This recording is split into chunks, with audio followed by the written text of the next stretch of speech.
Hi guys, this is Raj Sharma और आज के इस सेशन में बात करेंगे प्रॉपर्टीज ऑफ द ट्रांजैक्शन यानी कि एसेट। लेकिन उससे पहले एक बार थोड़ा सा ट्रांजैक्शन के बारे में देख लेते हैं। ट्रांजैक्शन होती क्या है? It's a group of SQL statement जो कि हमारा as a single unit of work consider होती है। इसका मतलब है या तो अगर आपका पूरी स्टेटमेंट्स आपकी सक्सेस होती है तो आपका डेटा सबमिट होगा। अगर उस स्टेटमेंट में से कोई भी एक प्रॉब्लम होती है तो पूरा का पूरा यूनिट आपका रोल ओवर हो जाता है। तो ये ट्रांजेक्शन का आपकी प्रॉपर्टीज होती है। प्रॉपर्टीज ऑफ ट्रांजेक्शन जैसे कि आप देख सकते हैं यहाँ पर 4 तरह की प्रॉपर्टीज होती हैं। आपका फर्स्ट है आपकी ऑटोमेसिटी, सेकंड आपकी कंसिस्टेंसी और थर्ड आपका आइसोलेशन, फोर्थ आपकी ड्यूरेबिलिटी। इन सभी को हम डायग्राम के साथ में चेक करते हैं और सबसे पहली प्रॉपर्टी को चेक करते हैं। सबसे पहली प्रॉपर्टी है ऑटोमेसिटी।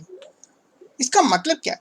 इसका मतलब है ऑल और नथिंग, यानी कि आपका जितनी भी स्टेटमेंट होंगी आपके ट्रांजैक्शन के अंदर, यूनिट जिसको हम कहते हैं, या तो आपका सभी सक्सेस होगा और अगर आपका एक भी फेल होता है तो सारी स्टेटमेंट आपकी कैंसिल हो जाएगी और आपका डेटा रोल बैक हो जाएगा। तो जैसे कि आप देख सकते हैं ट्रांजेक्शन में सपोज कस्टमर ए है जिसका बैलेंस 800 है और बी का बैलेंस 500 है।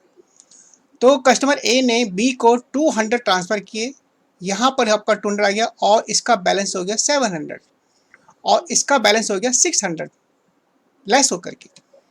ये इस केस में अगर आपका पूरा का पूरा ट्रांजेक्शन आपका सक्सेस होता है तो यानी कि दोनों तरफ में आपका डेटा कमिट हो गया और आपका डेटा सबमिट हो गया और आपके डेटाबेस की जो स्टेट है वो आपकी परमानेंटली चेंज हो गई है।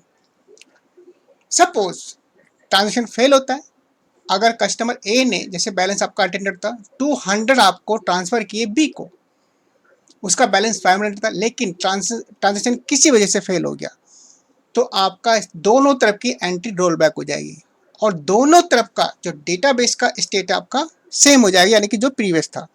यानी कि इसका बैलेंस भी आपका 200 हो जाएगा, 800 हो जाएगा और इसका बैलेंस आपका सेम यानी कि 500 रहेगा। तो इसको कहते हैं ऑटोमेसिटी, यानी कि ऑल और नथिंग रूल। या तो सारी स्टेटमेंट सक्सेस होंगी या आपकी सभी फेल हो जाएंगी। और नेक्स्ट प्रॉपर्टी हमारी कंसिस्टेंसी। इसमें क्या होता है? Database properly change state upon a successfully committed transaction. इसका क्या मतलब है?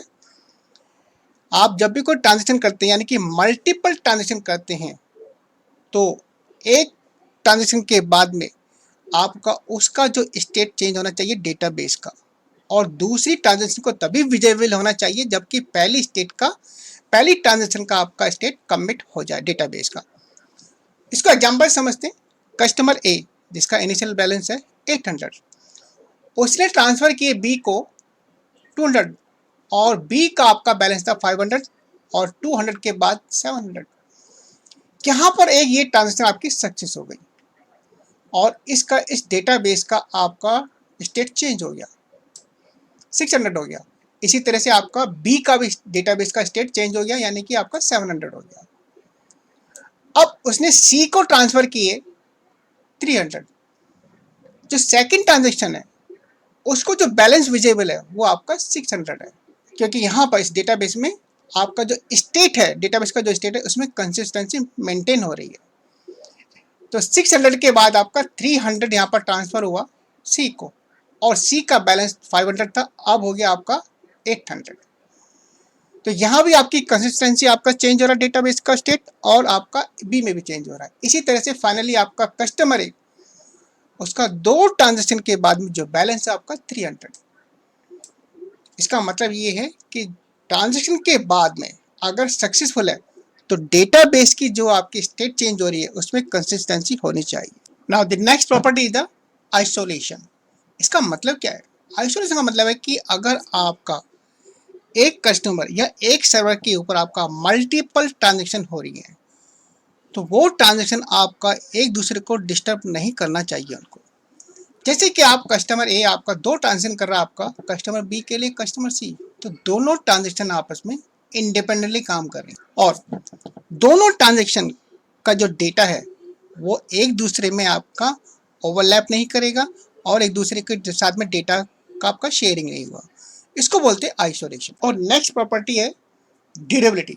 इसका क्या मतलब है, यानी कि अगर आपका कोई सिस्टम फेल हो जाता है और आपकी ट्रांजेक्शन आपकी कमिट हो चुकी है, और जब आपका सिस्टम आपका रिज्यूम होता है, तो जो इसका इफेक्ट है, यानी कि जो डेटाबेस की जो स्टेट है वो आपकी मेंटेन होनी चाहिए, यानी कि आपकी परसिस्ट होनी चाहिए। So guys, this was all about the SQL ACID, means transaction properties.